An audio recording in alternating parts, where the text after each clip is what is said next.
Obviously, the registration process could be absolutely anything you want, and it's really important to keep that in mind because, are you in a gray market? Are you in a regulated market? What does a regulated need or require? It could personally just be some of your product guys want something specific, or maybe your PSP is demanding a particular user flow or some sort of verification.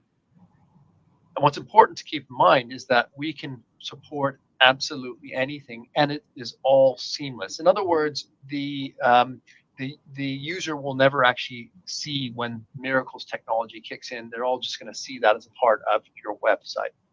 So here, if I go sign up, I've asked the obvious questions. What's my email here, phone, or first name, last name, date of birth, and I'm going to choose a PIN. Now, it's important to keep in mind here that, of course, this form is the operator's form. It's nothing to do with us. The operator can choose whatever they want. And as mentioned, that really depending upon the negotiations with the regulators and other organizations. And all that we require as MIRACL is that we know what the ID is, in this case, an email address, and the PIN. In this case, the user chose it. And I, as a user, always choose 1245. And that's another interesting point. You know what my PIN is. It's 1245. I use it for everything. My ID is almost always demo@miracle.com. If you have that information, you cannot break into my account because, again, you don't possess my device. Here, what we're going to do now is we're just going to complete that registration process, and it takes a split second. So that was a single step registration of the user and a completely transparent, it was invisible enrollment of the device.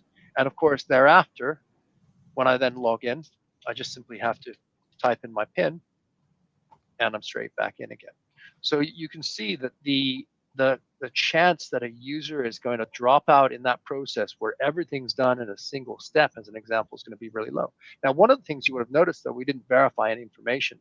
Right. So you could have possibly had passive verification of the information against databases, but also we could have gone through some step of maybe doing an email verification, or maybe if we collected the phone number and SMS. In this case, we chose not to. So this would probably be an unverified account. You wouldn't allow them to do anything until you'd verified a bit of information.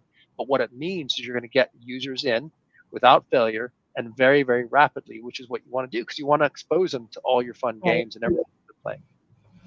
Right, and that's the opportunity. You've spent a ton on marketing, driving people to your site, and then you've made it so clunky and your conversions are going to be quite low. So this is an opportunity to increase your conversion with a very simple way, get somebody into your ecosystem, having chosen their user ID, in this case, an email, then you can equally start to expose them to different offers to get them playing, other kinds of marketing in that way. But the point is to get them in and registered quickly so that you can then, as you say, verify as you go.